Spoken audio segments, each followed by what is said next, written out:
Efésios capítulo 5, um verso muito precioso, onde Paulo diz: sede, portanto, imitadores de Deus como filhos amados.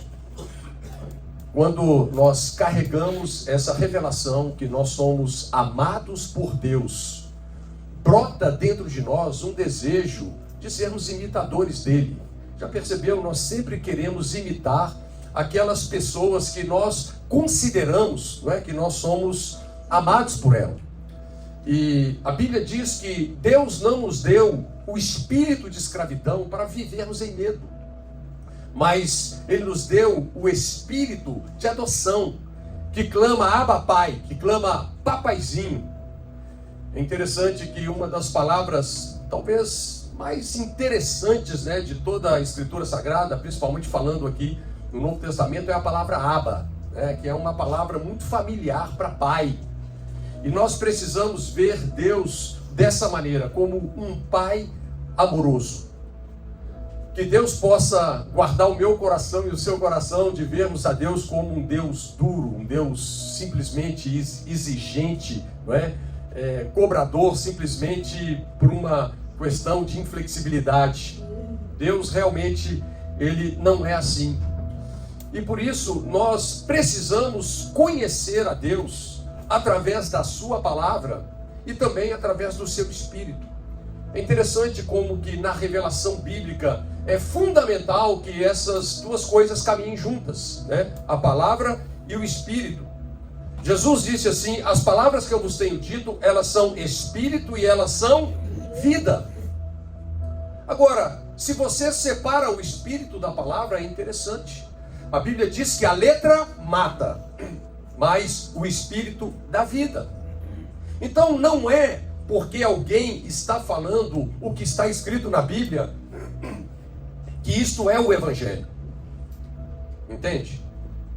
Como Paulo disse, a letra mata, mas o Espírito dá vida. Quando uma pessoa fala uma palavra certa, mas com um espírito errado, com uma motivação errada, isso perfeitamente vai produzir morte. Por isso que você sabe que um dos maiores citadores das Escrituras hoje para os crentes é o diabo, tá? Não assusta não, porque não é? Se você for ver a tentação de Jesus, como é que o diabo tentou a Jesus? Ele usou o que está escrito na Bíblia, não é? Então, como que é importante nós carregarmos o Espírito de Deus junto com a palavra de Deus? E eu gostaria de fazer algumas reflexões aqui nessa manhã com você sobre a importância, a relevância de nós então conhecermos a vontade de Deus. Por quê? Porque nós temos um Pai que nos ama. E Ele tem um plano para as nossas vidas. Ele tem um destino para a minha vida e um destino para a sua vida. Você lembra aquela parábola lá dos talentos? É interessante que o camarada lá que recebeu um talento, não é? Ele enxergava aquele senhor como duro, inflexível, que colhe aonde ele não semeou, não é? E por causa de uma visão distorcida que ele tinha a respeito de Deus, o que é que aconteceu com ele? Ele enterrou aquele talento. Nem no banco ele colocou aquele recurso para que ele rendesse alguma coisa. Então, nós precisamos de entender que Deus tem um desenho para as nossas vidas. Deus tem algo para nós cumprirmos nos dias que nós estamos aqui na terra dos homens, não é? E carregarmos a revelação correta de Deus é extremamente fundamental. Isso é o que, na verdade, vai colocar a nossa vida em movimento. É isso que vai realmente nos fazer pessoas ativadas, não é? Para que nós possamos manifestar, então, o reino de Deus. Então, tendo uma coisa, quando a Bíblia fala sobre salvação, não é? A Bíblia não está falando simplesmente sobre eu e você termos a nossa entrada nos céus garantida. É muito mais do que isso. Na verdade, Deus deseja nos resgatar para aquele plano original que Ele tem para as nossas vidas. Às vezes nós pensamos muito, não é, em termos de ir para o céu ou não, mas você vai ver que a ênfase de Jesus sempre foi como que nós vivemos aqui na terra. E o texto claramente diz, quando Jesus ensinou os seus discípulos a orarem, que a vontade dele precisa ser feita na minha vida e na sua vida, enquanto nós estamos aqui na terra, como ela foi planejada lá nos céus. Então, o que é que significa estar perdido? É quando, apesar de, vamos dizer assim, estarmos indo para o céu, porque isso é graça pura, não é verdade? Nós encontramos um outro propósito, uma outra orientação para as nossas vidas, que não é a vontade de Deus. Será que é possível uma pessoa ir para o céu, mas estar à parte da vontade de Deus para a vida dele aqui na terra? Olha, todos nós precisamos de alinhar o nosso coração com o coração de Deus. Todos nós precisamos de entender a importância de nos rendermos a Deus para conhecermos a sua vontade. Não é isso que está lá em Romanos capítulo 12? Rogo-vos pelas compaixões de Deus que apresenteis os vossos corpos como sacrifício vivo, santo e agradável a Deus, que é o nosso culto racional, o nosso culto inteligente, né? Para que nós possamos viver uma transformação, para que possamos ser iluminados por uma palavra revelada de Deus e então conhecermos, experimentarmos a boa, agradável e perfeita vontade de Deus. Então, queridos, talvez a coisa mais importante da vida cristã, não é? Jesus disse que Ele é a porta e quando nós entramos por essa porta, nós somos salvos. Mas Ele disse também que Ele é um caminho. E andar junto com Jesus significa, então, que nós precisamos de conhecer o quê? A sua vontade para as nossas vidas. Nós precisamos, então, fazer a vontade de Deus através do corpo. E essa é a essência de uma vida que realmente glorifica o Senhor Jesus. Então, nós precisamos entender que viver, estar em Cristo é muito mais do que viver simplesmente para satisfazer os nossos próprios interesses, os desejos aí da nossa carne. Então, a essência do Evangelho, queridos, o Evangelho, ele revela a obra consumada de Cristo. E ele declara que eu e você precisamos, então, nos tornar iguais a Ele. Não é verdade? Esse é o nosso alvo. Nos parecer mais como Jesus. Estarmos mais comprometidos com a vontade de Deus. E quando nós olhamos como Jesus viveu a sua vida, é interessante, não é? A Bíblia não fala, que Jesus, ele veio aqui e o ponto principal era o Pai cuidar dos seus interesses. Não, a Bíblia fala algo diferente. Jesus veio ao mundo para cuidar dos interesses do seu Pai. Então, é uma outra proposta, Então, Deus, ele tem, de fato, uma convocação, vamos dizer assim, Ele tem uma predestinação para as nossas vidas. Agora, é interessante porque essa palavra predestinação, às vezes assusta alguns, às vezes dá a entender que nós vamos falar uma coisa difícil de entender, E muitas vezes os teólogos olham muito para essa palavra pensando no céu, tipo assim, quem vai para o céu ou quem não vai, quem está predestinado ou não. Mas deixa eu te dizer, a palavra predestinação aqui na Bíblia, ela está muito mais relacionada com a terra do que com o céu. Ela está relacionada com aquele desenho que Deus tem para a minha vida e para a sua vida, nesses dias de vida que eu e você temos. Deus tem um plano para as nossas vidas. Deus tem um chamado, uma maneira de nós expressarmos uma faceta de Cristo, vivendo por fé, inspirados pela palavra e pelo seu Espírito. Então, se você está fazendo a vontade de quem quer que seja aqui na terra e não a vontade de Deus, queridos, esse é o conceito que nós estamos vivendo, uma vida desperdiçada, uma vida literalmente perdida, Então, nós precisamos de entender a nossa responsabilidade de conhecer por revelação, por comunhão, por desenvolvermos um relacionamento íntimo com Deus, aquilo que Deus tem para cada um de nós. Tem um texto aqui que eu achei muito interessante, que está em Isaías, no capítulo 26, dentro desse contexto. E o verso 16 de Isaías 26 diz o seguinte: Senhor, na angústia te buscaram, vindo sobre eles a tua correção, derramaram as suas orações. Então presta atenção aqui naquilo que Isaías está dizendo. Né? Na angústia te buscaram. Havia angústia, né? Havia dor, tá certo? Vindo sobre eles a tua correção, derramaram as suas orações. Ou seja, eles começaram então a orar, porque Deus estava movendo de uma forma disciplinar aqui. Veja que tinha algo que não estava muito alinhado com Deus, né? Havia necessidade aqui de correção. Vocês sabem que a Bíblia diz que Deus, ele corrige o filho a quem ele ama, né? Então veja como que nós precisamos desse alinhamento para vivermos a vida com discernimento e entendermos a cada momento qual é a vontade do Senhor aqui para as nossas vidas. Então, o texto claramente diz que apesar deles estarem buscando a Deus, eles estavam num processo de serem corrigidos, de serem alinhados. Vamos ver, corrigidos por quê aqui, né? Vamos continuar lendo o texto. Como a mulher grávida, quando se lhe aproxima a hora de dar à luz, se contorce e dá gritos nas suas dores, assim fomos nós na tua presença, ó Senhor.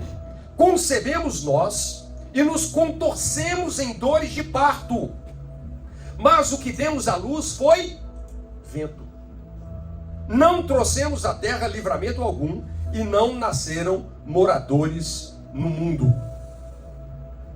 Queridos, esse texto, ele está querendo dizer uma coisa tão clara. Às vezes a Bíblia, assim, ela é tão aberta, né? Ela é tão honesta que a gente fica até um pouco assustada.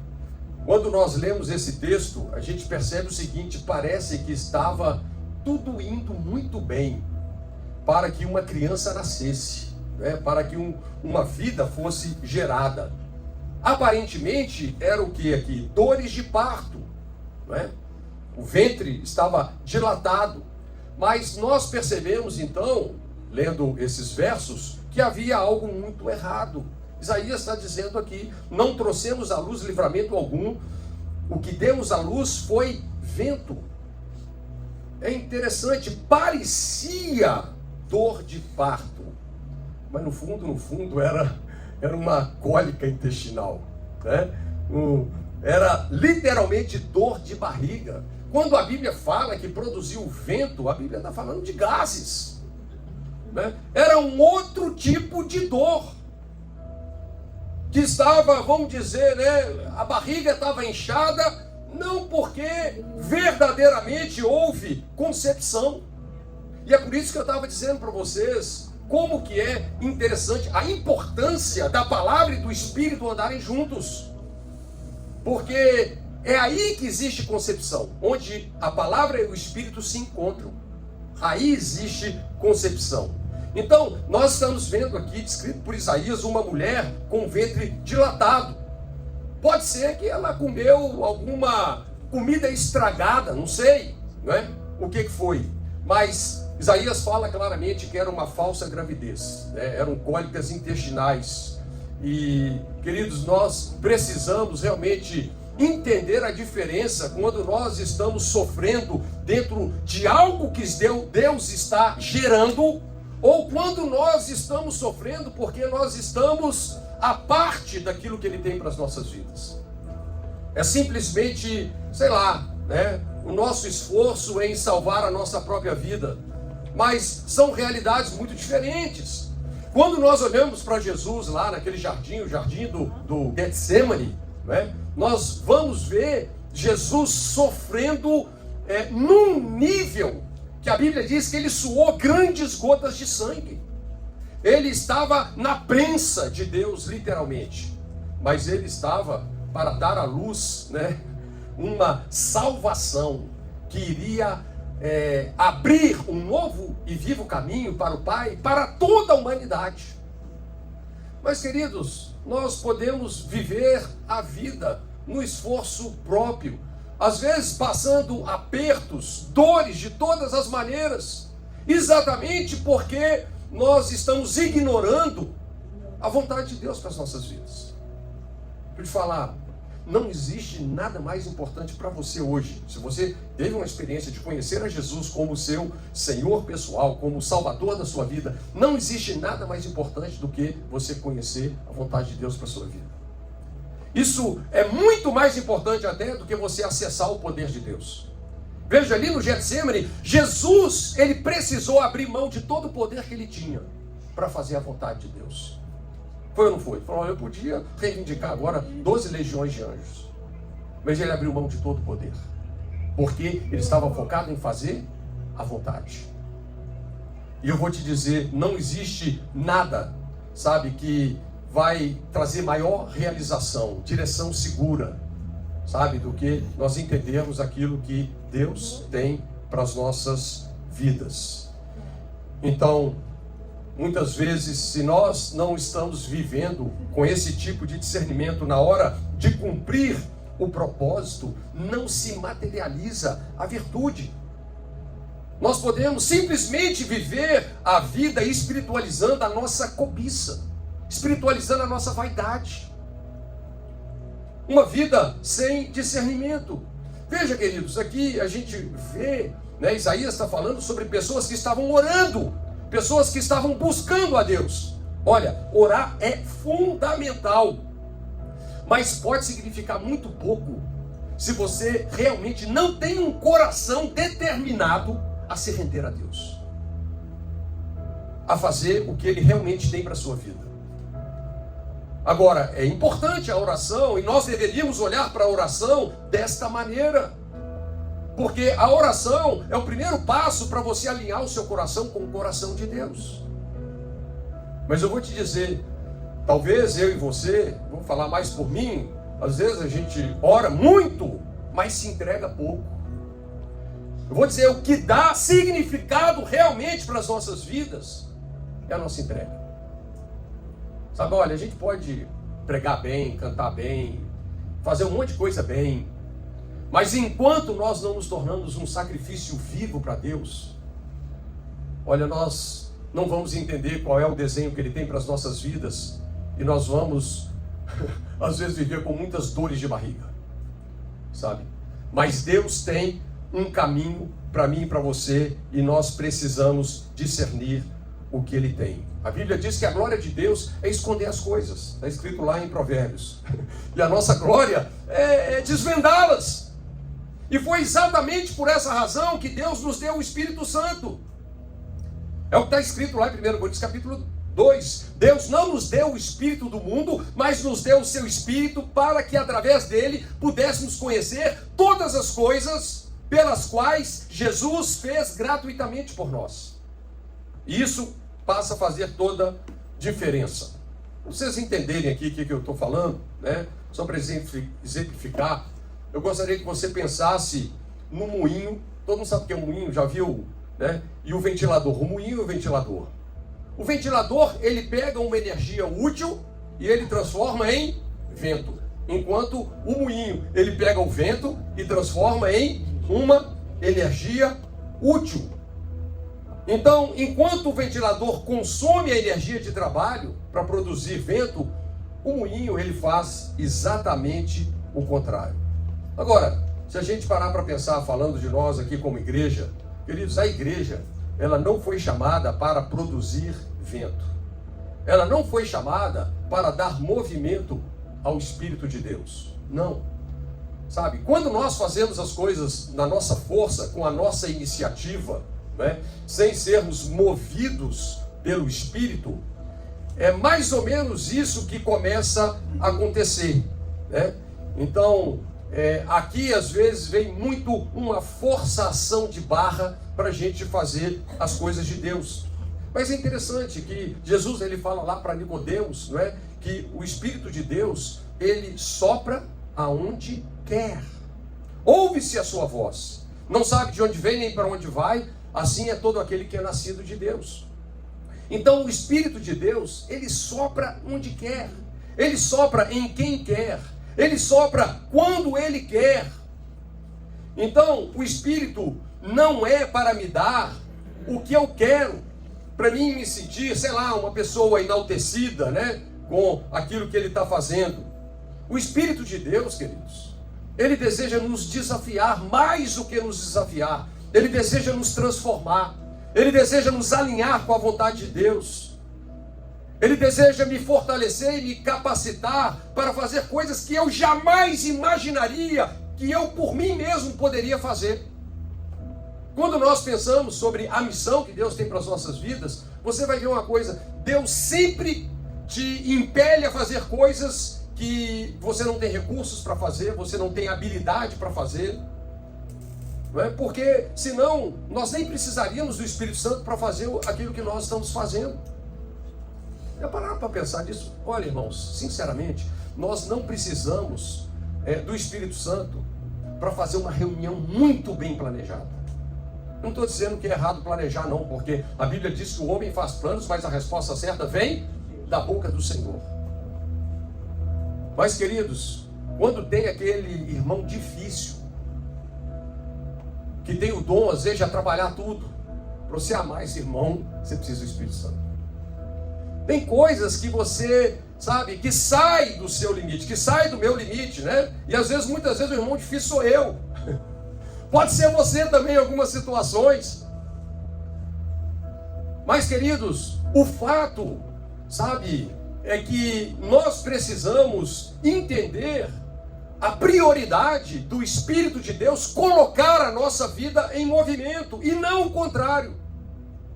Nós precisamos aprender a viver por uma palavra que sai da boca de Deus, e não em achar um versículo na Bíblia para justificar aquilo que nós muitas vezes egoisticamente queremos fazer.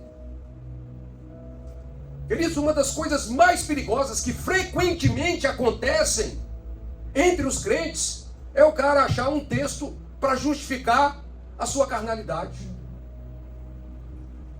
ou para provar que ele está certo fazendo a coisa errada. Por isso, queridos, nós precisamos não só da palavra, nós precisamos da palavra e do Espírito. E lembre-se, o Espírito de Cristo é um Espírito de amor. A Bíblia diz, Romanos capítulo 5, que Deus derramou o seu amor nos nossos corações pelo Espírito Santo.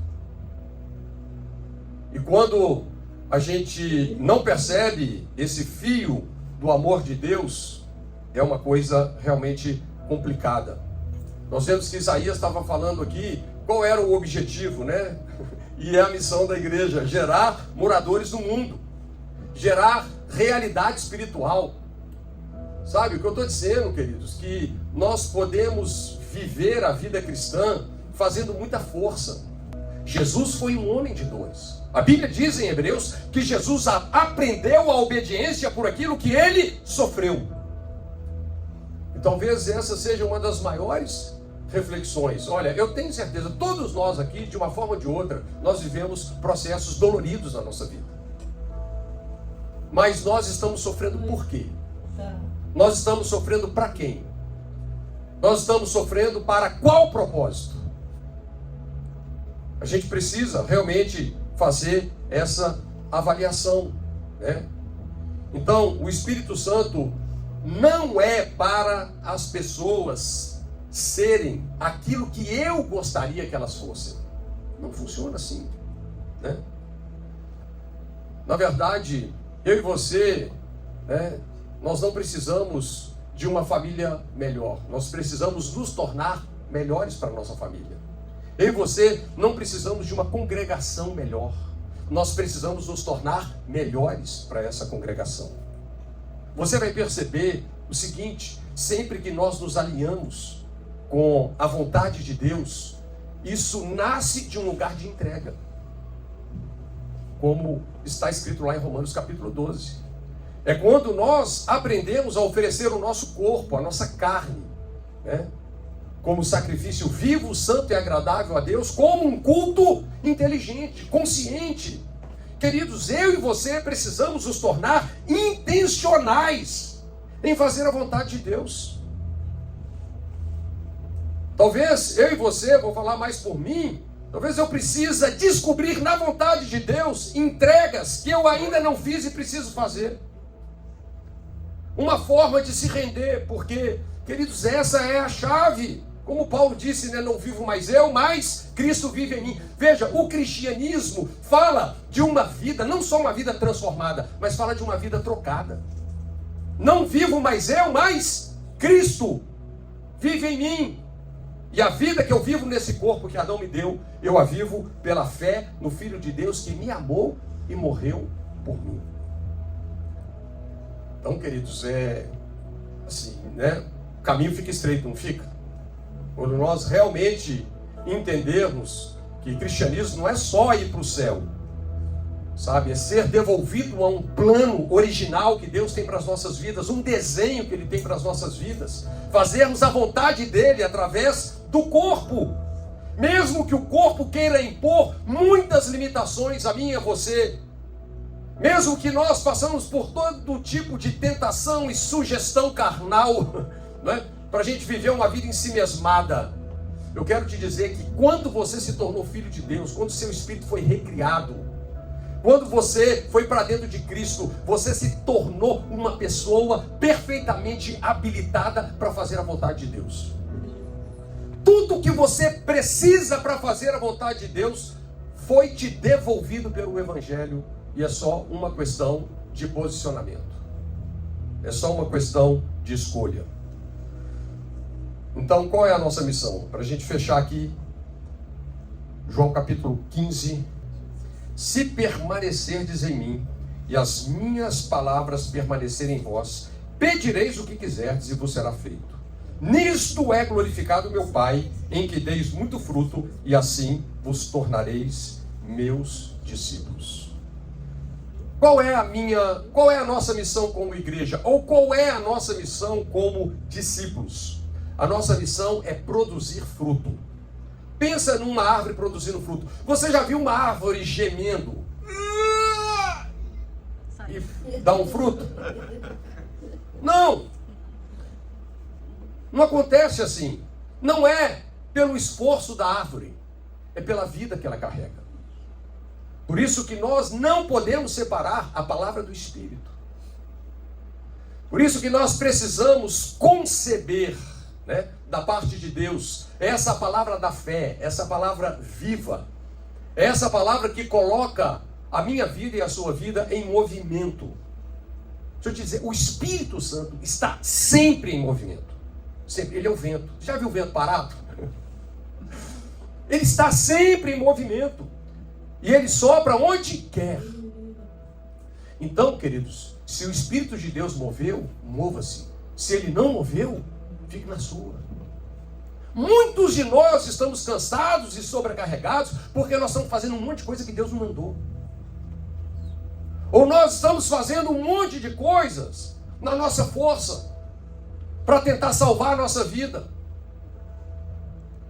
E nós não percebemos o que é o Evangelho, que nós já estamos 1000% salvos. E o único que poderia fazer isso por nós foi Jesus.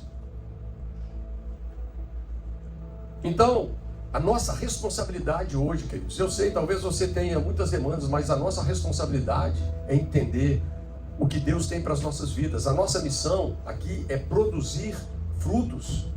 Deixa eu te falar, espiritualidade não é você falar todos os seus desejos para Deus. Beleza, você pode falar todos os seus desejos para Deus, mas espiritualidade é você ouvir o que Deus tem para a sua vida.